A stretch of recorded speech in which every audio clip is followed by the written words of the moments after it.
Hey guys, it's your host, MD Lovelace, coming to you live from Graceland. You're watching the Sconni Sports Show.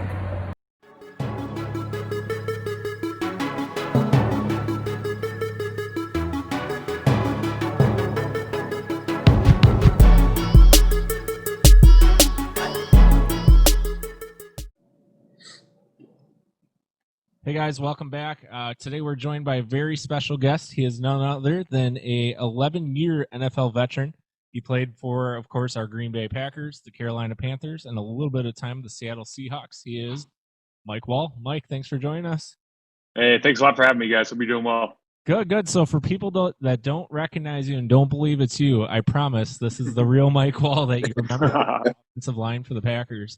Mike, I know you just told us the story, but I'm going to make you tell it again if that's about your weight loss journey, because I think that's the biggest thing that people are going to say, holy crap, how'd you do it?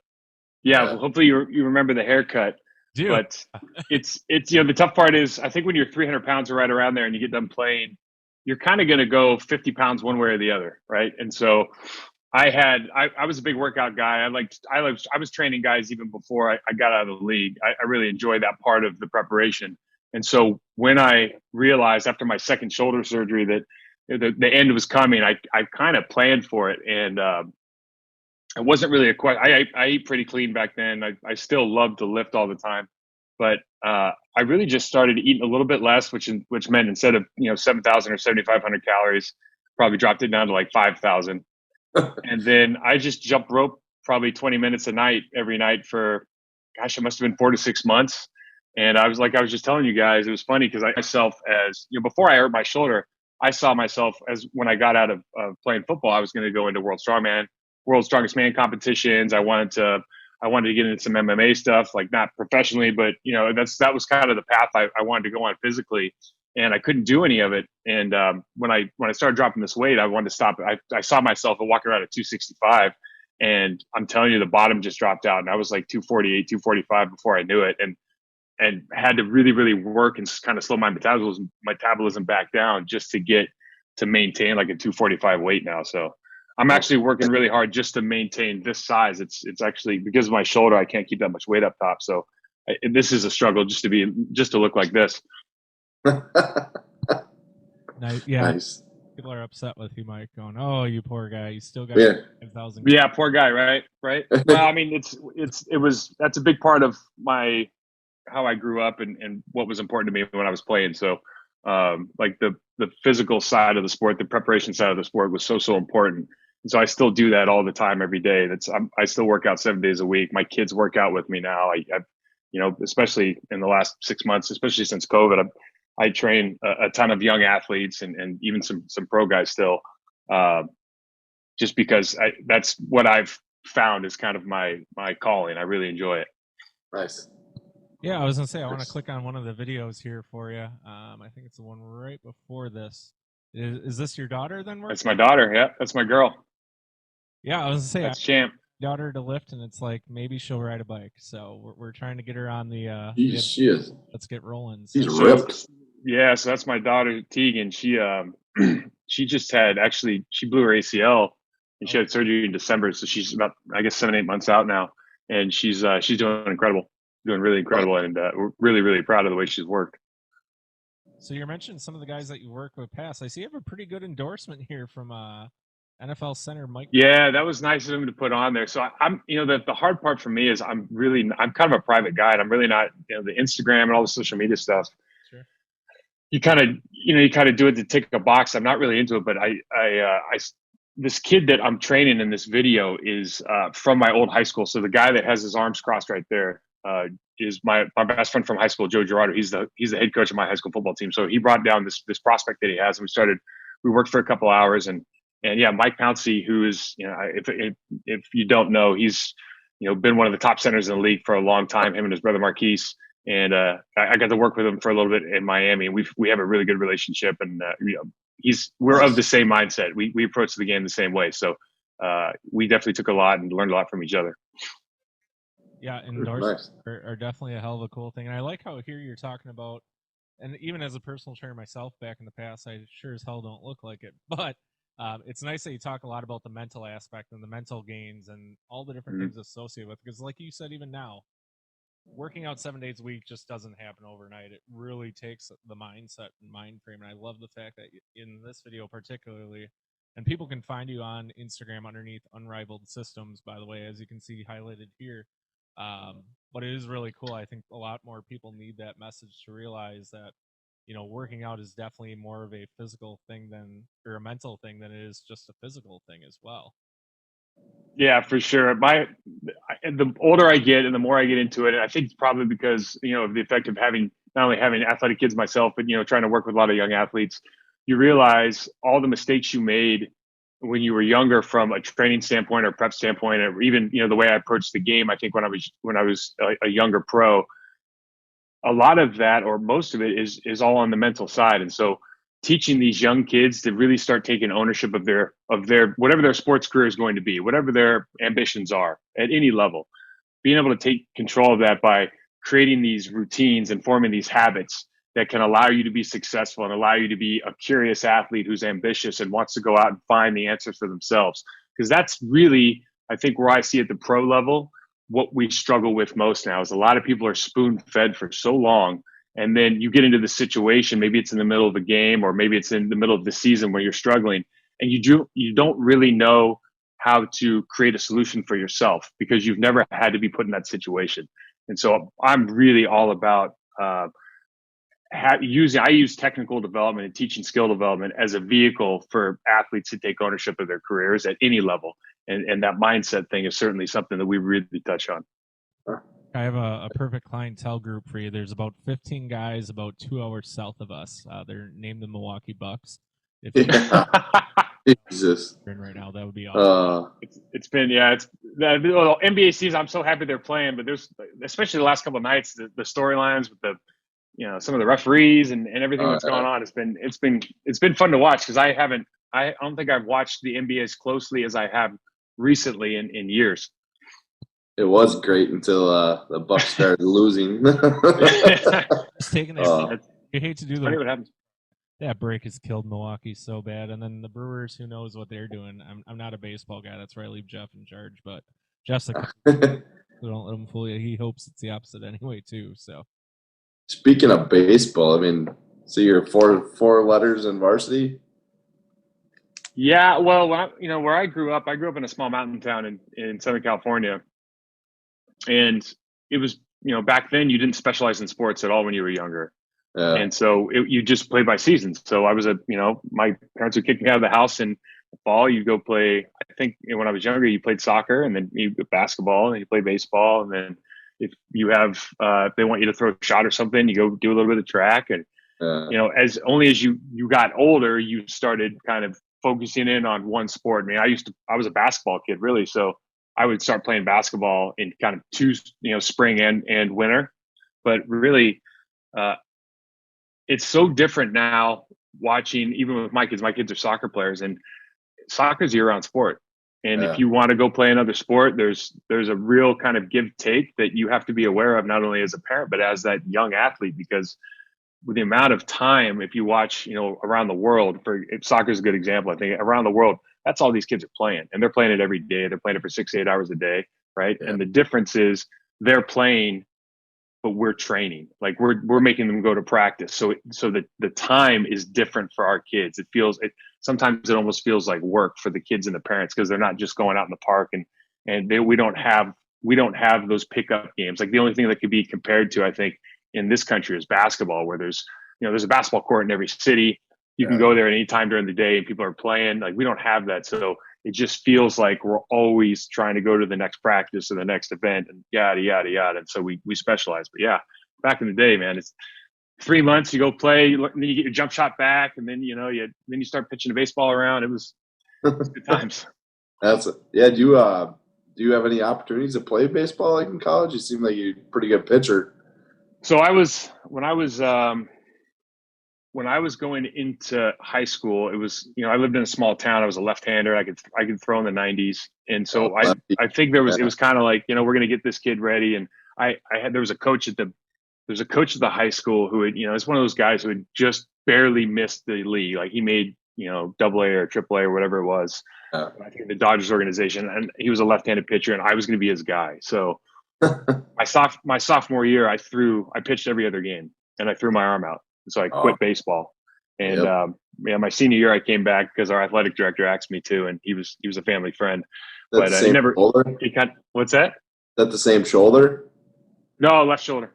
Oh, yeah, left shoulder. So it didn't really affect me long term, but yeah, you just kind of lost the love for the game. They overdid it at a young age there. So word to the wise.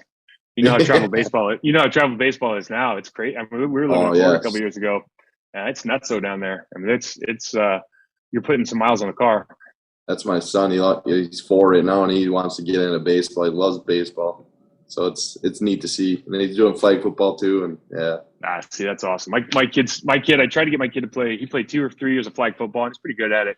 But if it interferes with soccer practice or anything, he just won't play. He just stopped doing everything. Basketball, same deal. I just want to do this. And my daughter's just always been a soccer player, and she was a gymnast when she was younger.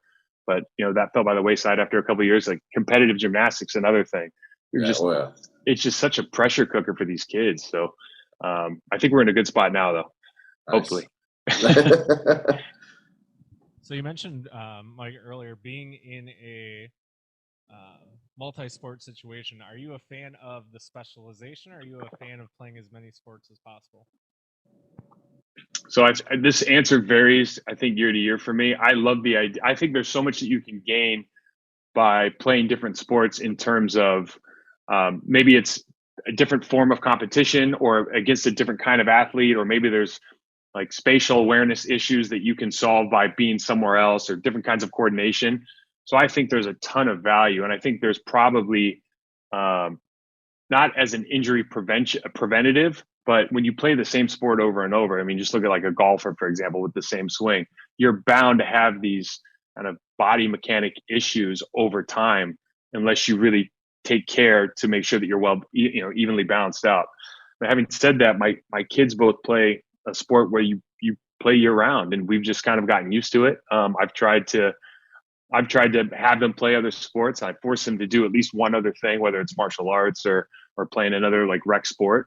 But you got to do what makes the kids happy. If they want to go play, if they want to, I never wanted to soak in all my time into one thing at that age. So if my kids want to do that and they're happy, and that's what makes them happy and makes them proud of themselves and all those feelings, and they're learning and creating kind of good experience for themselves during that one sport, I'm all for it. Nice. So next question then, knowing what you know about sports and the injury factor and all that, you mentioned your son possibly playing football. Are you one of the dads that, knowing what you know, still wants your son to play football? Or are you one? Yeah, he can play. Okay. Yeah, he can play for sure. Yeah, I love football. I learned so much from it. I think it's such a greite sport, and it's really a sport. There's two kind of sports, right? There's a skill sport like basketball, like soccer, where you have the opportunity to literally play every day, right? So if I don't play for 2-3 months and you're playing every day and you have deliberate practice and you're really working your craft, because it's easy to go find a hoop or a goal or a ball, you can do it, right? It's going to be difficult for me to catch up. What I love about football, except for maybe the quarterback position, is that you basically have to buy a ticket to go learn how to block or tackle, right? So if I find a kid who's just got that nastiness to him, or he's got that grit, you can train that kid to be a good football player really fast. So if I find a lineman body that just wants it, and he's not afraid of the pain or the work that it's going to take, and he's 10 years behind, I can get him up to speed fast, because the game's not that complicated. It's just a series of simple movements that we try to overcomplicate. And the way that we teach it is always kind of big picture, overwhelming ideas. At the basic principle of this, it's like, hey, can you get your feet in the right position to go into confrontation successfully under control? And if you can, do you have the right bend? And then again, are you willing to kind of take the pain of football? And so I love the fact that it's one of those sports that I can level up real fast if I'm willing to put in the time, and I can close that gap. And so the differentiators, as opposed to maybe some other sports, really does determine to be, after you kind of get to that, you go to the Disneyland, you got to be this tall to ride the ride. Yeah. To play big time anything, you got to be this tall to ride, whatever that height is or whatever that body measurement is. You got to be a certain certain genetic kind of code. But after that, football's one of those sports. Like, how bad do you want it? How bad do you want to do it? Because if you really want it bad, we got a kid I met, he's a Naval Academy kid. He played defensive end, Paul Quisenberry. He's got two brothers in the NFL. He was a Marine. He's like 28, 29 years old. He comes in, he says, hey, I want to play fullback. So he goes and finds Devlin, the old fullback for the Patriots, right? Yeah. Yep. Goes and does a week of work with him. Comes out to, he's living in San Diego. We go meet a couple times, put together a little video for him. Patriots just signed him. No, it can happen.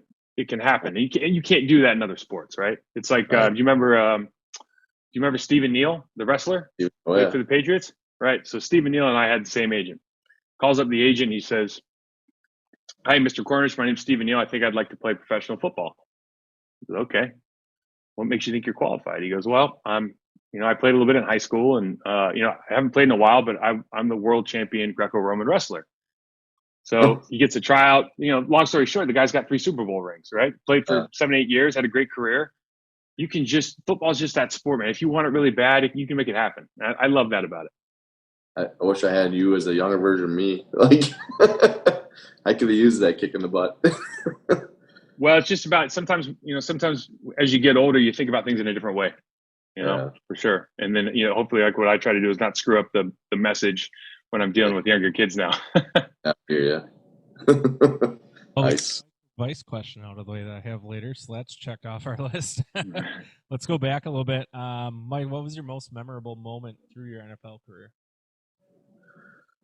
Oh, wow. That's a great question. All I can say is the people that I got to play with in Green Bay, not only the players, those players are my best friends in the NFL, the Mike Flanagans of the world. Good old Mikey. Yeah, but that organization, just being able to be part of something like that, and not really understanding when I was going in as a 21-year-old, not really understanding what I was getting into or how fortunate I was to be drafted by an organization like that, and then kind of being around the league, and then going back in when you're working on the NFL on the other side. You just see what a special place that was, and certainly, I think when I think about like most of my great memories, it's something that was experienced in Lambeau Field. How was it being like a second round supplemental? How'd you get that supplemental kind of thing? Like, so the supplemental draft is basically for misfits that don't fit, that either miss out on the draft, or like in my case. So when I was at the Naval Academy after my junior year, I'd just been made the team captain, and I think it was either Valentine's Day. I think Valentine's Day was the first day I got a phone call, and I had popped positive for a PED. So we went back, and of course, you're at the Naval Academy, you get tested every week, right? So so they took all my stuff to the Olympic labs in UCLA, and blah blah blah blah. Those results came back negative. So we had kind of a battle with the NCAA. We took the case up the chain a little bit. April 1st is the day I found out that I was going to have to miss that year. oh, So yeah, that was a tough one to swallow. So anyways, it ended up working out really well. My coach, Charlie Weatherby, at the time, great man, and he had a friend that was working for the Edmonton Eskimos, and they offered me a 2-year contract for 40,000 Canadian plus a bar job in the off season. I'm not making any of that up. Right, the bar job was like part of the deal, right? And I got a call from a couple of agents, and they said, "Hey, hold the phone. I think we can get you in the supplemental draft, and we're going to do a couple, combine things." Because I was a good combine guy at the time. Like I played option offense at the Naval Academy, so I'd never really taken a pass set or anything that resembled like an NFL stance, even for a lineman. But I could run fast. I was strong. I was explosive, and all of that stuff. So I went through that combine. I got into the supplemental draft. Got lucky enough to be drafted by Green Bay in the second round, and off I went. Great. How did that work? Did they end up like calling you, or did? So the way the supplemental draft works, I think it still works this way. It's a blind bid. It's like a blind auction. So basically, they project whatever your draft pick is going to be for the next year, Yep. And then you say, I want to take Joey and our pick in the third round, and somebody else might pick in the third round. Then they just figure out like who was first. So obviously, Green Bay must have thought, well, somebody might be taking him in the third, and they had one of the latter picks in the second round because they were, they'd just been to the Super Bowl twice. Well, yeah. So then they took one of those picks and snatched me up. Obviously, having Ron Wolf there at the time was a big help, right? Oh, that guy's genius. I loved him so much. Great guy. And then obviously he's got roots in Annapolis, and it's funny actually. The guy that kind of helped put me on the map as far as getting people to come watch me was Steve Belichick. Steve Belichick, who used to coach at Navy. He still had a desk there. He was still scouting there for his son when his son was with the Patriots, and so he called. I guess as the story goes, when agent relays to me, Steve calls Bill calls my agent calls me, and now he's my agent. So nice. So lucked out. Certainly lucked out. Nice.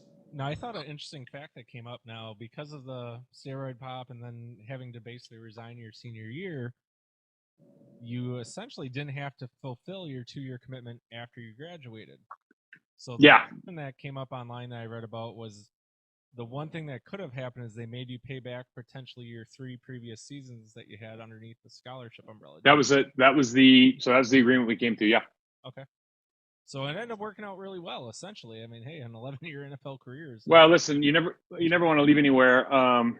Certainly that was a bad experience for myself and my family, and that stayed with me for a long time about just being really, really smart about everything that you put in your body, every decision that you make. You have to be. Back that was kind of around the time with you go to GNC and you just what do you take? I'll take those. You know what I mean? And it's you got to be really intelligent about what's going on. And especially these guys now, I think they know that. But back then, I was pretty naive, for sure. Was it? Did they ever kind of narrow down like what trace of what it was that you took? Was it like a regeneration thing? Did they know? Or was it just you're honestly at this point your guess is as good as mine. Yeah. So walk me through some of your locker room moments. You said you mentioned some pretty great times in Green Bay and so on. What was one story in particular maybe that the general public might not have heard about that stands out for you, whether good, bad, and different? Gosh, it's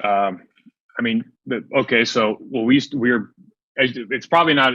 It's probably common that NFL players like to gamble, like to play cards, like to play dominoes, right? Flanagan. We used to play backgammon, and every year you'd start. So one year we'd play poker, then we'd play chess, and then we'd play backgammon, and then we'd play.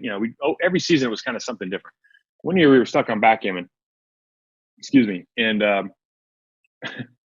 one of my esteemed colleagues, he kept doubling down on bets and bets, and he lost to another one of my esteemed colleagues enough times that I think he was in him for about $21,000. You think about like whatever we're playing for, a $5 game, $10 game. You think about how many games you have to lose to get into that, and the money had nothing to do with it because it was never going to get paid, right? So it's like we can be talking about anything, but the amount of talk that got to come with that string of victories, those are the things that you remember. Like that's the fun stuff. Just the ability to sit down and or just you see a fat guy in the cold tub and you just kind of do a little jiggling and just stupid things that go into your head we just had so much at every stop. It's different, but you just have so much fun because growing up in a locker room, it's tough to beat. Do you have any good stories about Brett? So like Brett, well, by the time I got there, Brett was a 3-time MVP, and I think he was probably a little more private maybe than he had been earlier in his career. So he spent a lot of time, in his what do they call him, a deer blind? Right. So he spent a lot of time there. So, but the thing he'd do is he'd come in and he'd come in on a November, December day, and what is that? And he'd put that dose in. He'd spray it. He'd dump it in somebody's locker. Right. So all your stuff's just ruined. Another time, Another time I get out to a Friday. Man. So one thing we do is we put, the whole icy hot in the jock or something like that, Okay. Well, I still don't know. I can't prove it was him, but I'm pretty sure it was. But on a Friday, so the Friday's like Fast Friday, you're out there running around a lot, right? So I get my helmet on and run around, and all of a sudden, because I'm bald, so I got nothing to hold, somebody had put icy hot or whatever the hot stuff was right here on my forehead, and it was coming down into my eyes because I got nothing to stop it. So I'm crying. My eyes are bloodshot red. I can't see, everything. You got in the face mask doing the whole thing, and someone's gonna die. You're just angry, but it makes it worse because you're angry because you can't. You should take it for what it is, a really good joke. Yeah. But because it's messing with your Friday. Because I still want to play well, right? So these reps are like mean something to me. So and everyone's just having the greatest time of it because anytime you lose your cool around a bunch of other guys like that, that's the worst thing you can do, right? Nice. Yeah. Absolute worst thing you can do. That's awesome. I'll give you one more, and I'm not going to name names. All right. We had a guy who woke up, okay, and he had impacted bowels. Basically, he had an issue finishing the bathroom experience. That's my kids. So I walk into the training room, and I see this guy rolled over on his side, and I see the doctor putting on the rubber glove, right, and shutting the door, and you kind of make eye contact, like, oh God, somebody saw me, right? So we're playing. I think we were playing the Bears that week, and it was game day, and we're in the huddle, and we're on the side, and I can't let it go, and finally I just like lose it. This guy's like, you shut, blah, blah. We're in the middle of a game. Like I just couldn't let it go. It got me through the entire game. I just couldn't let it go. My funny part is I was there that game, and Larry the cable guy was in there after. And once he it was pretty good ribbon. Oh man! So I know exactly. So I'll tell you another one. I mean, now that you got me thinking, so Mike Flanagan has the best hands of any lineman I've ever been around before, since, ever. Unbelievable hands, right? And he was so good that when Chad Clifton got hurt, I think Frankie or Gray came in, and then Mike went out and played tackle, right? And so he's playing tackle. We're playing the Chicago Bears. And I can't forget the name of the fella that he was playing against, but the guy it's not like he was a slouch, right? Defensive end for the Bears. And so this must have been like 2002, maybe 2003. And I remember I'm betting with the defensive end that he can't beat our tackle, our center, who's now our backup tackle, playing and play. We spent an entire quarter betting on the plays and just another way to talk trash, right? Because that's what you did. That's my way of saying you're no good. You know what I mean? But I'm saying, hey, another pass set, man. You got another shot, $5, And Mike's but Mike's like shutting him down. Can you imagine how demoralizing it is for a starting defensive end in the league to be completely shut down by a center who's moved out to play tackle? And that's how special that kid was. But very versatile. Yeah, that sucked when he went to Houston.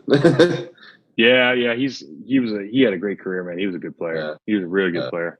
Mike, remind me, who came out of practice one day and their truck was on blocks? Who was that? Because that was during your time there. Ooh, I think that was Marco. That was a Marco and Amon Green feud. Nice. That was a Marco and Amon Green feud, yeah, for sure. Brett, so always heard rumors on those two, whoever it was. It was usually Brett had a hand in it somehow, because he was the only get away with anything in the security and had his own private entrance and all that crap. But and if it's nice though, because I mean, back when you guys were there, I mean, being a bike kid out there and stuff, it was funny because you didn't have privacy. There was no walking away after a game. I mean, you were like pushing people off the car to get there. And I remember Brett always drove into the side of the stadium and had his little hideouts. But yeah, for the rest of you guys, it kind of sucked. Oh, I don't know if it sucked. I thought it was. Yeah, we thought it was pretty cool. I think one thing that makes that place so special is that you have that relationship with the community, and at the same time, I've been other places where they think that because you're an athlete that they have some authority over you. And I'm just talking about the guy that you see at the side of the bar. I never felt that way in Wisconsin. In Wisconsin, I always felt like people were there was obviously genuine fans and enthusiastic fans, but for the most part, if they've had something they wanted to say, they'd come up and they'd be very pleasant, and it was never infringing on your kind of privacy, I guess, is what I'm trying to get at. Nice. I was just going to ask you that. What was the difference, not only in the city, but the general atmosphere, and then just the locker room itself as well? Like, what were some of the differences between Green Bay and the other areas that you played, whether it be in the locker room or just the city or even the neighborhoods in general? Well, yeah. So obviously, I think Green Bay just being a smaller town is a big deal. So I think the best thing about being in Green Bay from a player's perspective is because you live really 10 minutes from anybody, or if you think of Lambeau Field as the center of the universe, you really only be like maybe 5 or 10 minutes away from the stadium. So if I wanted to really hike, I'd have to go 20 minutes to see a friend. That was the worst case scenario. Now I go down to Carolina and it's 40 minutes both ways. So the chances of getting everybody in the same spot, getting together, and people just had competing interests, down there. It just wasn't as tight of a unit, especially on the offensive line side, because, if you live over an hour away from the next guy, it's just not that convenient, I think, to go and see those other people. It was definitely, I think my experience in Carolina, to contrast, it was just, first time having an owner, and, that was Jerry Richardson. So we kind of seen the way that, has gone down there over the last couple of years. And, that none of that was a surprise to me, I guess is the best way to put it. And so that was a whole different atmosphere for sure. Different expectations on the offensive side, definitely a different kind of different standard of excellence on the offensive side of what I was used to, or coming from usually a perennial top 5 offense, and just going to a team that, if you scored, they just wanted you to score like 17 points, and they figured the defense win the game for you.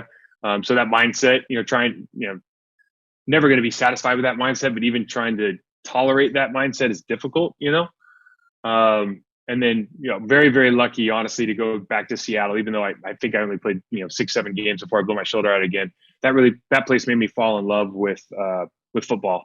Again, it's such a great organization, very similar to Green Bay in the way they run their business, the way they handle their business.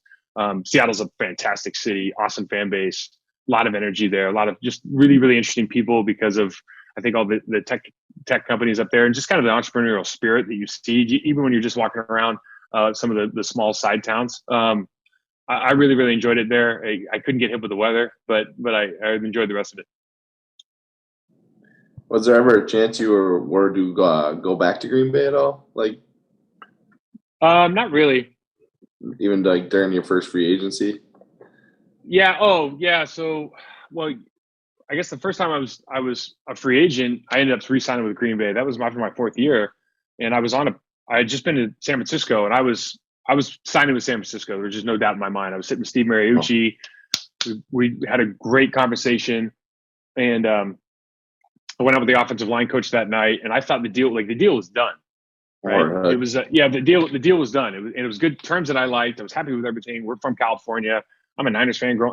I'm from California, so I'm a Niners fan just by default almost. Right at that point, a lot of history there, and I thought I was going to the Niners, and I got up the next day, and my agent called. He's like, "Deal's done. Deal's over. You're going to get on the plane and go to the Chiefs." And it's kind of a long story behind what happened at the Niners, but essentially,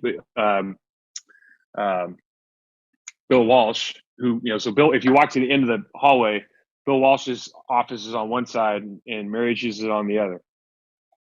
And I remember I went into Mariucci's and had this great conversation, and then I went across the hall and to talk to Bill Walsh, and it's Bill Walsh, right? I'm a California kid. It's Bill Walsh, so I'm sitting there just kind of eyes wide open and everything, and he said, you're from California, you know what an honor it is to play for the 49ers. And I said, coach, absolutely. And he goes, so you should be willing to take a pay cut. And I just I was like smiling. That's interesting that he would say that. But then I shook hands, said goodbye, and went on our business. And my agent had called, deal's done. And so obviously the deal wasn't done. So something happened between here and there, and I think it had a lot to do with that dynamic.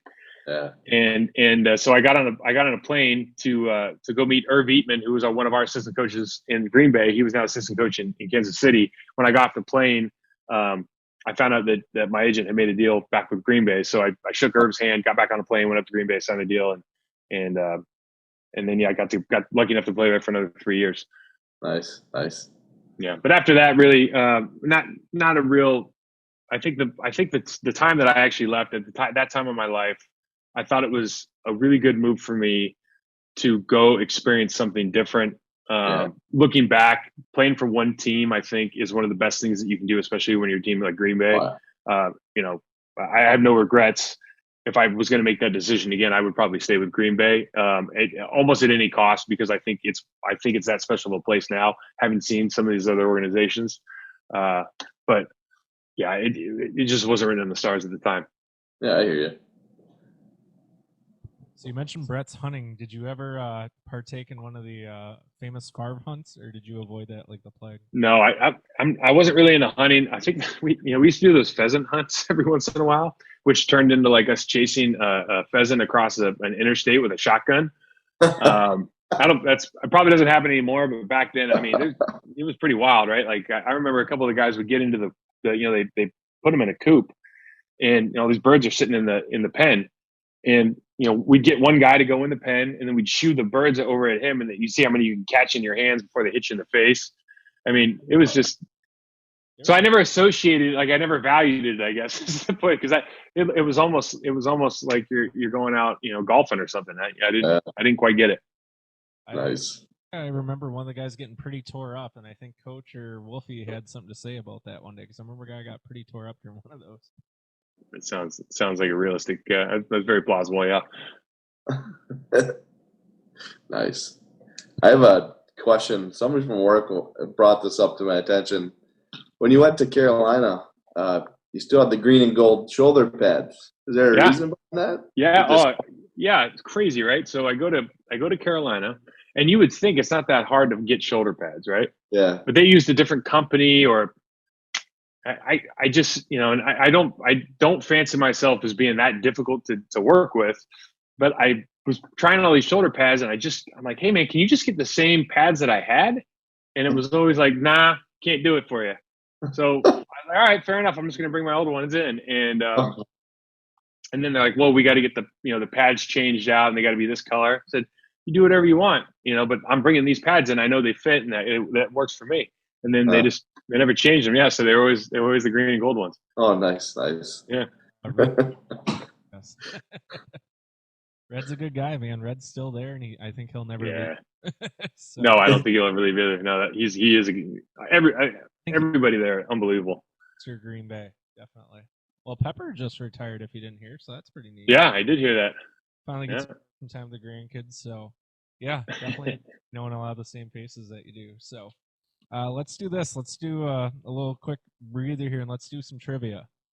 Okay. So, last Packer player prior to you to wear the number 68, who was it? No idea. Okay, Gary Brown. I never got that. Let's see. Over under on your regular season winning or number of games won during your 152 career games. Over under? Yep. Total? Yep. Gosh, the last couple of years are pretty bad. Wins, yeah. I don't know, 70, 80. Jeff? What's that? What's your guess, Jeff? How many did he have during his career? I say, yeah, he's probably close, 80. 88. Oh. Hey, as long as it's over 500. Correct. Call it a win. Remember your reception. God, yeah, it's terrible. Jesus. The worst thing about that reception was I honestly thought that I gave the linebacker, like, I'm gonna give it to this guy, I'm gonna run right through him. And I watched it on film the next day, and I basically dove at him, and he just took a step backwards. I fell flat on my face. And it was perfect end to like a really, really bad day in New Orleans, like a really bad day. So couldn't have come at a better time. Which is nice. You could have had it Andy won, then you can laugh about it, but catching the ball the one time in your career and then falling on your face. Oh, it's just pathetic, man. It was pathetic. I fancy myself an athlete too. Like when I look back, it was, there's some things you do when you, and unfortunately, everything when you're an athlete, everything you do is on video. So Especially there's no telling different stories. It's on YouTube within 30 seconds. Yeah, it's amazing. Even within 10 seconds, people are showing bloopers and commercials and fights, and it's crazy. Let's see. Total penalties in your career. How many assessed penalties? The overturn? Hundreds. Really? I have no idea. I mean, I would just. So at the end of my career, I was averaging like a false start, a quarter. It was awful. Right? I couldn't get in the rhythm of the snap. I mean, it was so bad. I mean, blame the shoulder. Blame it. Blame it all. Why not? We're sitting here now. It doesn't matter now, right? What's done is done. It was actually under 36. You know what? I have a little bit of pride in that. I would have thought it was much higher. Yeah, only 36 penalties, 13 holding, 20 false starts, and 5 illegal man downfields. Now, the big one of all, between tripping, illegal use of hands, and unnecessary roughness, which one had more of those 3 categories? What was the second one? Tripping? The illegal use of hands or unnecessary roughness? Which one had more? Probably tripping. Did you cheat and already know this one, Jeff? I think I do. Okay. I think it's unnecessary roughness, isn't it? It's a trick question. It was one for each of those 3. I'm a very clean player, obviously. I just played through the whistle. I didn't think it was a tough guy thing to play like after the whistle. I didn't think that made you a tough guy to cheap shot. Like, you watch some of these guys, they hit you after. The safeties were the worst. Like, they come hit you in the back afterwards and they talk a lot of trash, and you're like, you gotta be joking. Like, anybody can do that, right? So I always thought a tough guy would look you in the eye, try to put you over a pile, and then help you up. You know what I mean? That's just kind of how I thought about sports. So I wasn't really too into like the shots in the back and all that cheap stuff. So let's go back to the reception. Mike, how many yards was your one and only career reception? It was either, I want to say it was like 6 or 7 actually, because I think I caught it and then I stumbled forward and then I dove. Okay, it's one of the 2. 7. It's one of the 2, so you got to pick one. 7. I think it's 7. I'm gonna go high. It was 7. Good job. Yeah. Favorite athlete growing up? Jordan. Okay, good call. Favorite athlete now, Jordan. I was going to be very upset with you, Mike. We would have just ended this. Favorite teammate of all time? Favorite teammate of all time? Boy, that's a great question. So my best friend in football was Mike Flanagan. But I'd have to say, and he might be my favorite teammate of all time because we had a lot of fun. But I have to say, no one ever affected me in an emotional way like Amon Green could. Nice. Amon Green could get me going, and most guys I just kind of it off, But when he was one of those guys, he was such a good guy, and he was so talented. But when he got intense, it was like you could just turn the generators off, man, because that place was lighting up. And I absolutely adored him. And you know why that is? Because he's Batman. That's because he's Batman. Yeah. That's gonna say hey, Batman. Do you remember the other kid who thought he was Batman? He was like a DB. I think it was Carroll, maybe. Mon Carroll. Does that sound right? Yeah, remember that? And then he came in. He thought, you remember that? That was hilarious. Because we're all going. Yeah. Well, of course, Amon's Batman. And then we started thinking like, who the hell cares? He's Robin. He got chased. Oh my God, it was terrible. Yeah, that was funny. That was a funny time. Von Walker of the world. him and Joey Thomas got in a fight in practice. Well, that kid had to wear boxing gloves because he held too much. So he was probably ready for it. Just duct taped that to his hands or clubbed him so he couldn't physically. I think they put boxing gloves on him. I'm not joking. Now I just saw Joe Judge is like taping like tennis balls to their hands so they can't grab, something like that, right? But I saw that and I went, oh yeah, that kid he used to put boxing gloves on him because Listen, it's a good idea, right? Like it's kind of like a funny thing to talk about, but it's a really good idea from a coaching perspective. That's pretty smart, you know. Well, it's embarrassing as hell, though. Well, it's embarrassing if you don't learn, True. right? He It's never It's going embarrassing to if make you you a don't better learn. player, hopefully, but not in his Yeah. case. too long between on and off the field stuff. Yeah, he was not. No, it didn't work. Favorite athlete to work with since retirement? Favorite athlete to work with? Oh man, I've been very, very lucky to work with some really good guys. Pouncey obviously comes to mind. Kiko Alonso, Laramie Tunzel. I get such a kick out of working with younger athletes, honestly, because they you can, I think you can have a larger influence, right, in the same amount of time.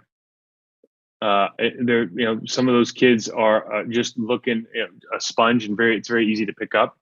The pro guys, it's so great to work with pro guys, because if you can make an incremental difference with a pro guy, and even like we were talking about before, even if you can just change the way they think about things, I mean, man, the impact you can have is just monumental, right? But at the same time, it's like, I work with Mike Pouncey, and Mike Pouncey, you get him a little bit better. Like, Mike Pouncey's already Mike Pouncey. You know what I mean? But I was just working with a kid out here. I'm still working with him, and we're working, and during this quarantine, and he's really worked his butt off. He's gained 20 pounds. He's going to be a senior this year for Torrey Pines High School. His name is Matt Lauder. Check him out. And he just got a full ride offer to Boise. Oh, nice. And that kind of stuff. And it's like, you see the way you can change, or you can be a part of that Progress. unit, that family unit, that where you're making that impact, where you see the way they're changing how they think about themselves and have their mindset, and they're approaching this like it's a lifestyle choice. And man, I get so jacked up about that, I think, more than anything else. That's cool. It's kind of like your dad moment kind of thing. Yeah, I guess maybe a little bit, right? Yeah, maybe a little bit, but it happens with all the guys. It's just you get kind of different things when you're working with different levels of athlete, I guess, is the best way to look at that, right? Yeah, nice. One more going back to trivia. Sorry, because Jeff was pretty amazed by this statistic. Oh, this is my favorite stat of yours, I think. Fumble recoveries. How many did you have in your career? Oh man. Okay, so I don't know how many I had, but I remember the one I lost, and it was really embarrassing. For it. We were playing the Washington Redskins. Wait, and who are they, first of all? Who is that? Huh? They don't. Oh yeah, sorry. We were playing the Washington football team, and that's gonna be tough. Yeah. That's gonna be tough. That's my bad. Yeah, right. That's right. You're right. The Washington football team, and formerly known as, and there was a fumble, and it's like I was running to the ball, and I was like announcing that I had the ball. You know what I mean? Like, I got it, right? And you got all this stuff on you, right? I got the neoprene sleeves, and the pads are all, the gloves are all, juiced up and sweaty and everything, and the ball just kind of here cradling, but I don't really feel it. But I'm yelling that, no, I got it, and I'm doing like trying to get my knee up, but I'm too fat to do it. I can't do anything. And I just remember, like, I think it was like Cornelius Griffith. I think he just came in and just like took the ball away from me, like just flat. It wasn't even a big pile. I mean, there was like 4 people there, but it wasn't one of those like, Keystone Cops. There's 20 people around, and like somebody snuck the ball out, or like they're punching you in the groin, so you like let go. But the guy just like took it with like one arm, and I remember thinking, well, this is pretty pathetic. I got out of that. You only remember the problem with being a lineman is you only remember the bad stuff. Your relationship with sport is so unhealthy, because now these guys can be popular because of social media, but back then you're only popular if you make a mistake, right? So you have to go through your whole life like almost telling yourself, hey, if I had a sack in a game but I won 71 times, like 71 to 72 plays, if I did well, like you got to just like, that's a good game, man. You can't listen to all these people like you gave up a sack or whatever whatever the case may be. It's like, man, you won 71 out of 72 plays. But on the other side, if that guy had the same outcome for 16 games, he's a Hall of Famer. You know what I mean? It's crazy. So I don't know how many I had. I guess like 3 or 4, but I remember that one very well. And I just looked on YouTube, and I cannot find that clip. Sorry, Mike. But yeah, the correct answer was 4. Good job. I just think it was crazy for a lineman to recover 4 fumbles in his career. Like, I don't know. Yeah, I don't. I can remember. I don't know. I remember the tackles. I remember the tackles I got to make. I don't know how many there were, but I remember the tackles I got to make more than anything. Was there a guy you had to tackle that's pretty like? So there? again, so my favorite play was we were playing Tampa back when they were really good, and I think it was Rondé Barber that picked the ball off, and I had to chase him down. He cut back on me, and I just kind of threw my left arm out and like clotheslined him. We kind of went down like WWE where we both went down, but he ended up not scoring, and then the defense stopped him, I think, for a field goal. We ended up winning the game. It was a close game. It was like we playing the game. That one was awesome. And then I had a couple really good shots on people on the sideline that I liked. But again, the one you really remember is when Patrick Willis picks off the ball and playing in Seattle. And I'm like, Patrick Willis, first of all, most amazing linebacker I've ever seen. Yeah. Unbelievable guy, right? And I'm like the width of this computer away from him, like reaching, maybe even closer. Like I'm just there, and I just miss it, and he goes down and scores, and the game's over. He always. I could have horse collared him, At least I would have stopped him. But at least you stopped him, yeah. You always remember the ones you don't get. Yeah. Who is the biggest crap talker of all time, or who had the worst? John Randall. Probably. John Randall is unbelievable. We can see that. Yeah, he's unbelievable. Like he was a machine because he was so good. He was just, and part of it's because I was young, Yeah. and he was in his prime. But man, because I love talking. I don't talk traditional trash. I try to tell you how good you're doing. I try to be like, man, you almost got me on that one. Yeah, here you go. I'll help you back up, whatever, and because I think that gets people really angry. But I remember it was the first third down of the game. The first time I played, it was my second year, and I just heard he goes through. I heard that he goes through like the fan book, and so I just hear third and like 8. I just hear Beagle because my nickname in college is Beagle. So I'm like in the huddle, like So I turn around like, yeah, I'll be there in a minute. And I turn around like, oh my god, right?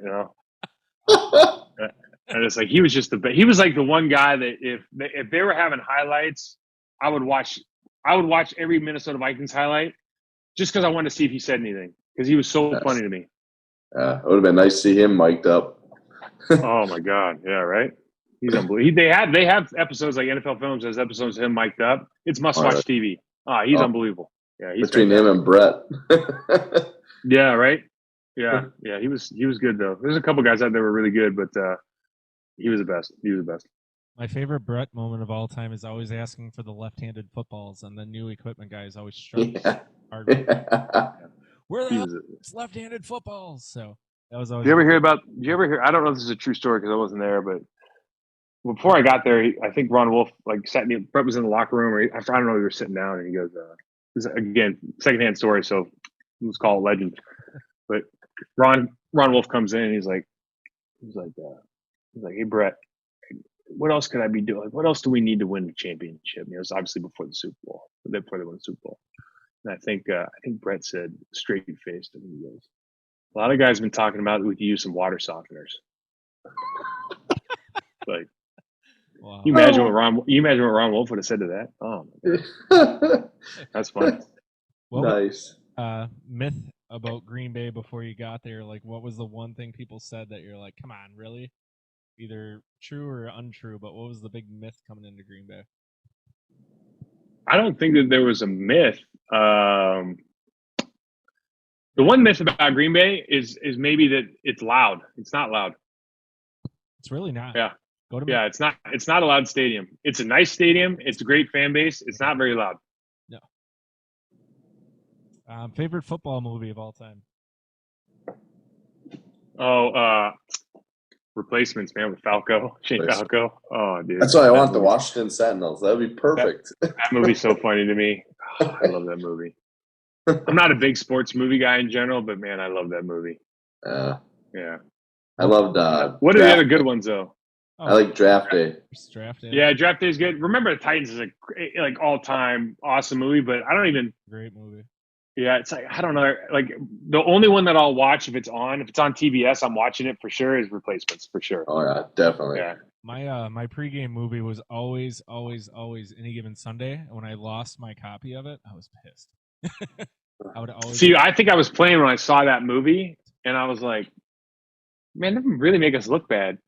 like I didn't think that. Like I didn't enjoy that movie because I thought this depiction is not authentic, right? Gator. I don't remember last time I saw Gator in Green Bay's locker room at all being in there. So yeah, definitely don't. Nice. If you had to pick a character to play you in your Lifetime movie, who would it be? Oh, so that's a good question. In my Lifetime movie, it would probably be like, well, I guess it would be like Steve Austin, right? Or Well, I mean, or when I was probably. when I was bigger, I remember everybody when Troy came out. You remember the guy in the beginning of Troy? Okay. Bald guy was like huge, and then he got knifed real quick by Brad Pitt. Everyone was like, "Hey, that guy you should have just done that for when you're finished up, right? You're not too far away from that, anyways." But and there's no like whoever it was going to be is not going to be like a well-spoken thespian. That's for sure. It's going to be some, Free cookie. Yeah. yeah, somewhere between like a Vin like a Vin Diesel. Vin Diesel, yeah. Nice. Actually, honestly, if Keanu Reeves would play me in anything, if I could have anybody, and I don't care what happens, like Keanu Reeves, all time. Guy just makes good movies, man. You guys seen John Wick? Yeah, I mean, the way the guy delivers lines. I mean, he's all time. Either him or Kevin Bacon. I don't know why. I think it was because Kevin Bacon. There you go. What would the title of your movie be about your life? The title of my movie would be about my life. Oh, jeez. I suppose it would be. I suppose it would be. It would be thank you, and it would be to my family. It would be dedicated to my family to let me do all this. You call it the wall. Yeah, so we used to call it we used to call it the block party, right? The block party might be good too. Yeah. Like when we if we made T-shirts or something for a game, like we had people coming out and be the block party. That was pretty cool. Nice. Pre-game hype music or movie? What was it? Okay, so when I was in college, it was definitely Pantera. Okay. Definitely like speed metal, all that, like heavy metal for sure, and then tons of rap music. But I'll tell you what happened when I got to Green Bay, and it was one of the best lessons that I've ever received, kind of in any walk of life. When I got to Green Bay, because of Brett, really, and because of the influence he had on everybody, Brett made you understand that if you were good, you didn't have to get up for the game. Like you didn't have to be a tough guy, I guess you didn't have to like get into this mindset. If you were good, you could just be good and handle your business, and you could have fun doing it, and you could put a smile on your face, and you could just enjoy that whole process. And so I didn't really listen to hype music or anything when I got older, really after college or after maybe my first couple of years in the league, because you realize like, what, once you're good, you can just enjoy being good. You can enjoy playing with your friends and doing the thing you love. It only comes with age. I noticed that towards the end of my playing days too. It was one of those things where I'm just showing up. Then you look around at the other kids that are bouncing off the wall. Like you said, your Ahmad Carrolls are in today's world. Me and Mike like to give a lot of crap to Kevin King and Jair Alexander, because those guys are just way off the charts. Like, well, it's like an energy waste, right? It's an energy drain that. Listen, if whatever gets you going, first of all, because I certainly was that way for a while, but you get to this point, I think, when you realize, it's not about the other guy. It's just about you doing your job, and you can have fun doing that job because it's a great job to have. That I just didn't feel the need to kind of get myself riled up. Who was the quote after? Do your damn job. I mean, yeah, nothing better. Do your damn job, yeah. Let's see. What is your biggest takeaway from either the NFL career or your specific time in Green Bay? Biggest takeaway, just that the NFL's playing sports for a living is such an incredible opportunity. It's certainly not, for me at least, it wasn't glamorous at all. It was just something that I really, really enjoyed doing. And like we were talking about it before, the takeaway is if you really want something that bad, you just find a way to make it happen. and especially the thing that's so great about sports is that as compared to learning a language or learning how to beat the stock market. What I really like about sports is you can put in this very deliberate effort and practice, and you get results, good or bad, but you get feedback and results in a relatively small amount of time. So you can constantly kind of improve your process. And I think that's, like, for me, the way the takeaway and what I try to impart on people that I talk to and work with now. Mike, I think it's fate, because if you look at this notebook, let me get out of the glare here. Make it happen. It's crazy. Took the words. Nice. I knew Love it. him sitting there. I could see the bald-headed shadow outside, and he read it. No. That's why I wear this. Right. Jeff and I. Yeah, I've gone away from the hats. I'm just trying to. I don't know. I'm just trying to own it. I tried telling the wife I'm just gonna shave it off. It's getting there. Yeah, you're almost there. Yeah, it's Yeah. like once you get that cul-de-sac with the tuft in the front, it's just time. Yeah. I remember I was going to spend. I'll never forget. So the first time I shaved my head for good, I was just going to ask you about that. What was? I was living in Vegas, right? And true story. So I'm driving up home, stop and get a haircut. And the haircut, I go in and say, "Hey, I got a haircut." I go, "How much for a haircut?" They go, "It was like $27, $30." And I went, kind of looked in the mirror, and I just walked out the door, and literally right next door is a CVS. And I walked in and I paid $23 for a pair of clippers, and I went home and I shaved my head. And I was like, what am I doing?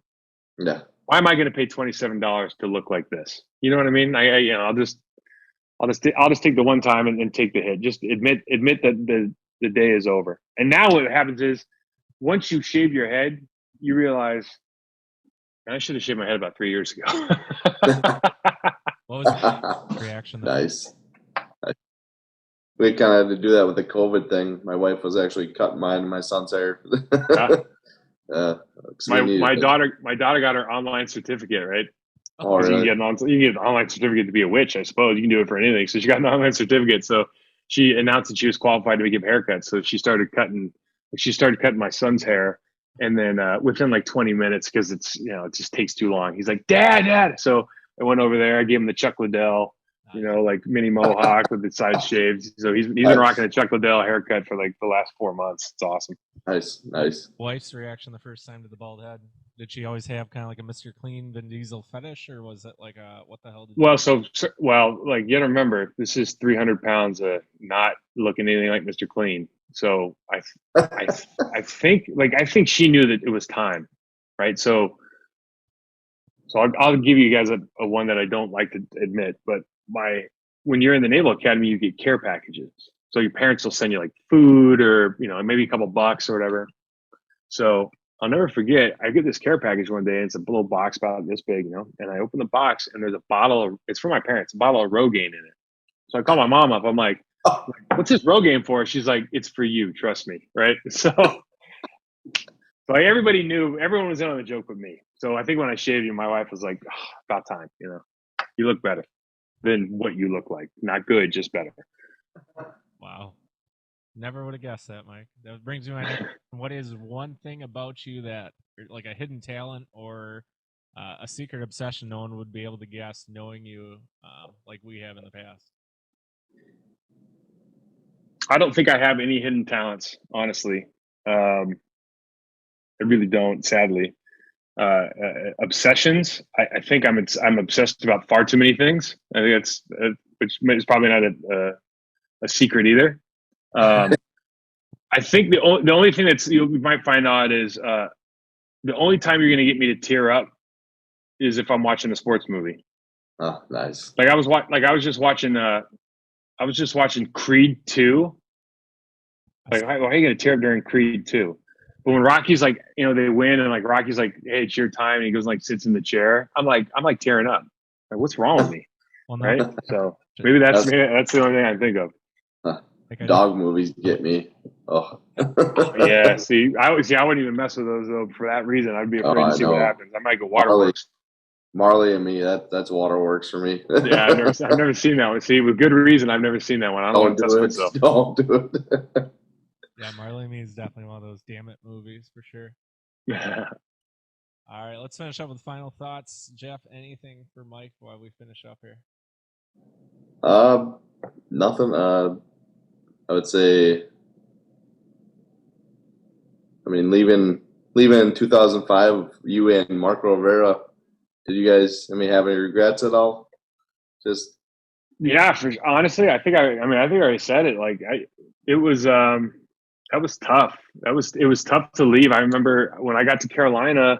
I mean, listen, at that point, we're both really good players, and we knew we were going to command a lot of interest in the free agent market. And I think for me, I certainly felt undervalued in Green Bay, and that was a major reason why I wanted to leave.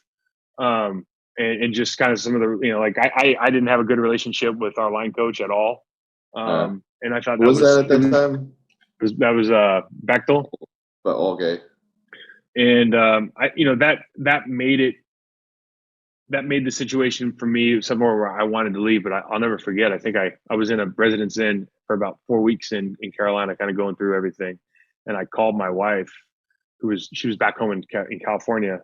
And I just said, man, we just made the biggest mistake of our career. Like, this is not, we shouldn't have left. It was bad. Right.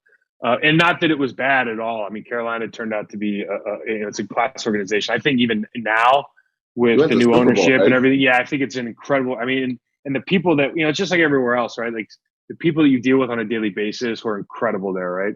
But it just wasn't, like we talked about before, with the expectations for the offense and just the way that everything was, and that ownership at the time, it wasn't the same, and it just didn't feel right. And so I guess the short answer is I have it pretty fast for me. Yeah. That's all I think I have here. Yeah. Mike, if you had to leave your legacy in Green Bay, what's the one thing you want people about you to remember? The one thing I want people to remember about my legacy in Green Bay, that's a good question. I mean, for me, I played the game. I guess I played the game, especially my 4th through 7 years in Green Bay. I played the game really hard, and I took a lot of pride in trying to be kind of a physically dominant lineman and set that kind of tone. And that's kind of the role that I played in that team. We had, what I said before, we had, Chad Clifton's one of the most talented guys I've ever been around. And I've been around a lot of talented guys. Flanagan had the best hands I've ever had, ever seen. Marco, a true pro. And then, you have a kid from Wisconsin that I think he was going to quit his senior year of college and ends up, being a Packers Hall of Famer.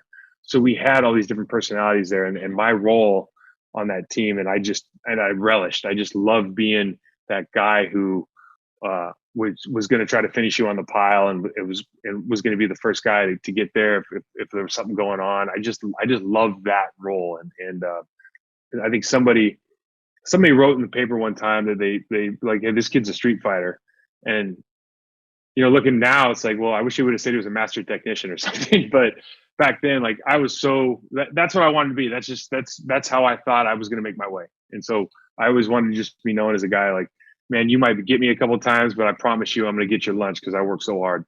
So that's it. You showed interest in MMA. Did you, maybe Mike and I can hook you up with Montel? Yeah. So you know what the problem is? So I I can't move my arm. Like, my left shoulder is really bad. Or my right shoulder, excuse me. And so, like, I went to a couple of classes, and you tweak my arm just a little bit, and I just squeal. I mean, it's awful, and just happened. I can't do anything with it. So the only way I can even get it, like, we're doing jujitsu or something, like, I can box a little bit, but still range of motion is limited, and it just hurts because I'm all bone on bone in there. So it just it derailed that real fast, but that was the intention. So you're not nice. Merriman out there in San Diego anytime soon. What's that? You're not gonna be fighting Merriman out there in San Diego anytime soon. Oh no. Yeah. That guy's got a different he'd be overqualified for that job, I think. But I know he was supposed to have a couple fights, and I don't know what happened, but yeah. Well, you ever see, like, Johnny Morton fight? No, I haven't seen Johnny. You know what I'm talking about, Johnny Morton? I think he was a Lions or USC guy. Man, check out Johnny Morton's fight sometime. I'm not going to say what happened. Just check it out Yeah, sometime. wide receiver, right? That's right. Yeah. Okay. Yeah. And everyone's like, "Hey, man, you played in the NFL. This guy's probably a tough guy. You can fight." He's fighting right now. No, this is like 10 years ago. But just check it out on YouTube. Okay. So Jeff, those guys get all my respect. Let's put it that way. Those guys get all my respect. Nice. Mike, we're gonna go ahead and get off the air here. We're gonna get your Mike Wahle for Packer Hall of Fame induction set up, and when you make it, we'll get an invite. All right. I love it, man. Thank you. Thanks for having me, guys. I appreciate it. Yeah, appreciate you. Again, definitely a good time. We hope to have you back sometime for sure. All right. Thank you. All right. Thanks, guys. Yep.